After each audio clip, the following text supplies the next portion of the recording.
ప్రతి ఎన్నికల్లో ప్రతి ఎలక్షన్లో అందరికీ వచ్చే డౌట్ ఈవీఎం.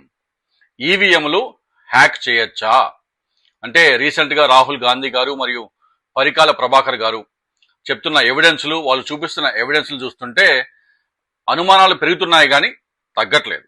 మన దేశంలో ఉండే ఈవీఎంలకి 3 ముఖ్యమైన భాగాలు. ఒకటి బ్యాలెట్ యూనిట్, అంటే మనం ఎవరికి ఓటు వేస్తున్నామో ఆ బటన్ నొక్కే మెషిన్ ని బ్యాలెట్ యూనిట్ అంటారు. రెండవది కంట్రోల్ యూనిట్, అంటే ఇది పోలింగ్ అఫీషియల్ వద్ద ఉంటుంది. మనం వెరిఫికేషన్ చేసుకున్న తర్వాత ఆ కంట్రోల్ యూనిట్ లో బటన్ నొక్కిన తర్వాత కానీ ఆ బ్యాలెట్ యూనిట్ లో ఒక్క ఓటు యాక్టివేట్ అవుతుంది. మనం వెళ్ళి ఓటు వేసిన తర్వాత అది లాక్ అయిపోతుంది. ఒకసారి ఆ కంట్రోల్ యూనిట్ లో బటన్ నొక్కితే ఒక్క ఓటే యాక్టివేట్ అవుతుంది. ఆ తర్వాత మూడవది వివిప్యాట్. మనం ఓటు అంటే బ్యాలెట్ యూనిట్ మీద ఆ బటన్ మీద నొక్కిన తర్వాత ఎదురుగా ఉన్న వివిప్యాట్ మెషిన్ లో ఒక స్లిప్ కనబడుతుంది. ఆ స్లిప్ లో మనం ఓటు వేసిన వారి పేరు, వాళ్ళ సింబల్ కనబడుతుంది. ఒక 7 సెకండ్ల పాటు అది కనబడుతుంది. ఆ తర్వాత ఒక చిన్న సౌండ్ వచ్చి ఆ స్లిప్ అనేది వేరే సీల్డ్ బాక్స్ లోకి ప్రింట్ అయ్యి పడినట్టు మనకి సౌండ్ వినపడుతుంది. 7 సెకండ్ల లైట్ ఆరిపోయిన తర్వాత మనం హమ్మయ్య, మనం కావాల్సిన వాళ్ళకి మనం ఓటు వేసామని చెప్పి మనము అక్కడి నుంచి వెళ్ళిపోతాం. అదే సమయంలో మనం వేసిన ఓటు పోలింగ్ ఆఫీసర్ దగ్గర ఉన్న కంట్రోల్ యూనిట్ లో కూడా స్టోర్ అవుతుంది. అంటే 2 పనులు. ఒకటి వివిప్యాట్ నుంచి ఆ స్లిప్ ఆ సీల్డ్ బాక్స్ లో పడటం, 2 మన ఓటు పోలింగ్ ఆఫీసర్ దగ్గర ఉన్న కంట్రోల్ యూనిట్ లో కూడా స్టోర్ అవ్వటం. 2 ఒకేసారి జరుగుతాయి. ఆ తర్వాత కౌంటింగ్ రోజున ఆ కంట్రోల్ యూనిట్ లో ఉన్న రిజల్ట్ బటన్ నొక్కితే ఎవరెవరికి ఎన్ని ఓట్లు వచ్చాయో ఆ కంట్రోల్ యూనిట్ చెప్తుంది. కొన్ని చోట్ల ర్యాండమ్ గా ఈ సీల్డ్ బాక్స్ లో ఉన్న వివిప్యాట్ స్లిప్లు మరియు ఈ కంట్రోల్ యూనిట్ లో ఉన్న రిజల్ట్ ఈ 2 మ్యాచ్ చేసి వెరిఫై చేస్తారు. మన ఎలక్షన్ కమిషన్ ఏమని కన్ఫర్మ్ చేస్తుంది?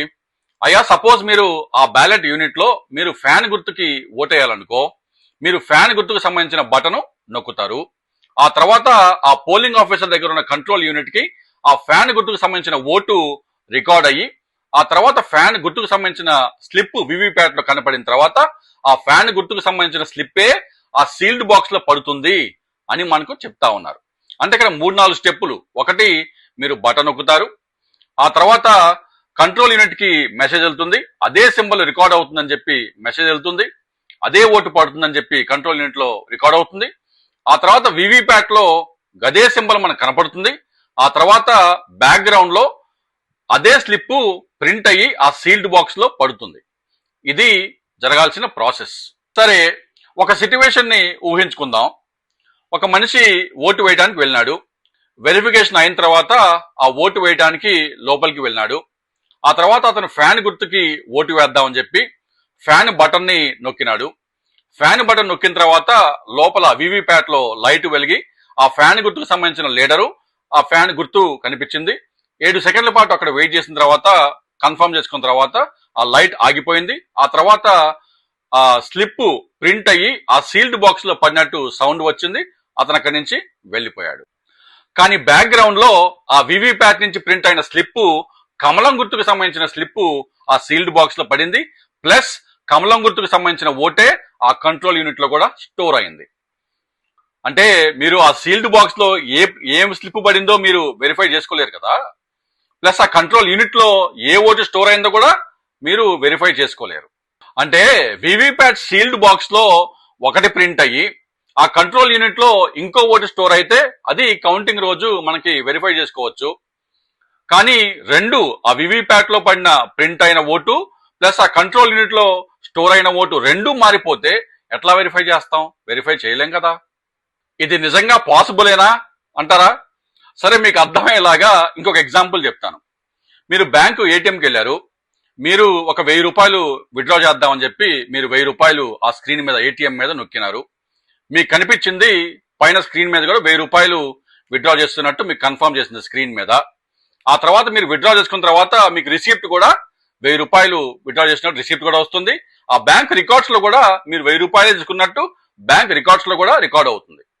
ఇది ఏ నార్మల్ ఏటీఎంకి వెళ్ళినా ఇదే సిట్యువేషను.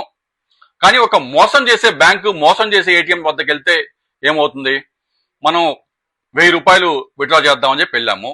మనకి స్క్రీన్ మీద 1000 రూపాయలు చూపించింది. మనం 1000 రూపాయలు తీసుకొని అక్కడి నుంచి వెళ్ళిపోయాము. అంటే రిసిప్ట్ కోసం మనం వెయిట్ చేయాల. కానీ ఆ తర్వాత రిసిప్ట్ లో 2,000 రూపాయలని చూపిస్తా ఉంది. ఆ తర్వాత బ్యాంక్ రికార్డ్స్ లో కూడా 2,000 రూపాయలు విత్డ్రా చేసినట్టు బ్యాంక్ రికార్డ్స్ లో కూడా రికార్డ్ అవుతుంది. ఇది పాసిబులా అంటే అఫ్ కోర్స్ పాసిబుల్.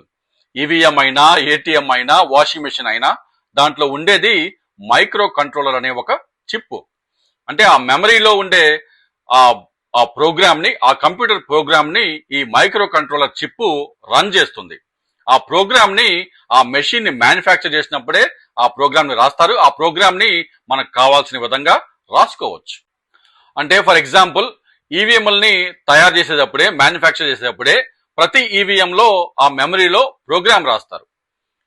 మీరు బటన్ 5 నొక్కితే బటన్ 5 కి సంబంధించిన ఓటు ముందు కంట్రోల్ యూనిట్ లో రికార్డ్ అవుతుంది. ఆ తర్వాత వివిప్యాట్ లో కూడా ఆ బటన్ 5 కి సంబంధించిన ఓటే ప్రింట్ అయ్యి ఆ సీల్డ్ బాక్స్ లో పడుతుంది అని ప్రోగ్రామ్ ఒకటి రాస్తారు.